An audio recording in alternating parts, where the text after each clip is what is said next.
నమస్కారం, నేను రాజు. తాండవ న్యూస్కి స్వాగతం.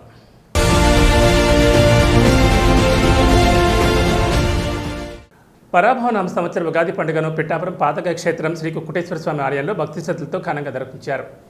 ఈ సందర్భంగా ముందుగా శ్రీ కుక్కుటేశ్వర స్వామి, దత్తాత్రేయ స్వాములకు పంచామృత అభిషేకాలు నిర్వహించారు. అలాగే రాజరాజేశ్వరి, పురోహితిక అమ్మవార్లకు కుంకుమార్చనతో పాటు విశేష పూజలు పవన్ కళ్యాణ్ కుటుంబ సభ్యుల పేరు మీద నిర్వహించారు. ఈ కార్యక్రమానికి ముఖ్య అతిథులుగా డీసీసీబీ చైర్మన్ తుమ్మల రామస్వామి బాబు, మాజీ MLA Pendem Dorababu, Janasena 5 men committee సభ్యుడు ఓదూరి కిషోర్ హాజరయ్యారు. అనంతరం ఆలయ ప్రాంగణంలో పండితులతో నిర్వహించిన పంచాంగ శ్రవణం కార్యక్రమంలో వారు పాల్గొన్నారు. చివరిగా ఉగాది పంచాంగం మరియు ఉగాది పచ్చడిని భక్తులకు పంపిణీ చేశారు.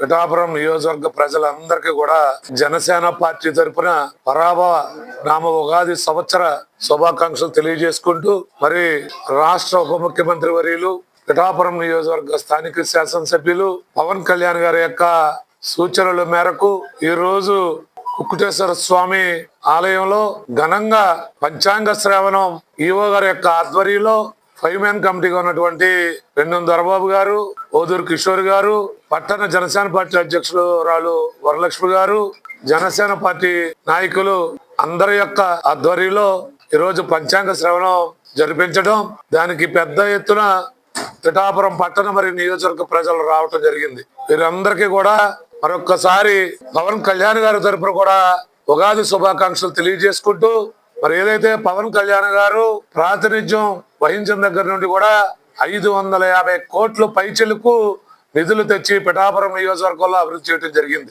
మరి ఈ ఉగాది సంవత్సరం రోజున, ఉగాది పూట మనం చెప్పుకోవాల్సినటువంటి విశేషమైనటువంటి అంశం, మరి ఏదైతే ఆలయాలు ఉన్నాయో పిఠాపురం నియోజకవర్గంలో, ఆలయాలకు సంబంధించి పురాతనమైన ఆలయాలు కావచ్చు, కొత్త ఆలయాలు కావచ్చు, 20 కోట్ల రూపాయలు నిధుల్ని మన శాసనసభ్యులైనటువంటి పవన్ కళ్యాణ్ గారు శాంక్షన్ చేసి ఇప్పించడం జరిగింది. Tandava news. For more updates, like, share and subscribe.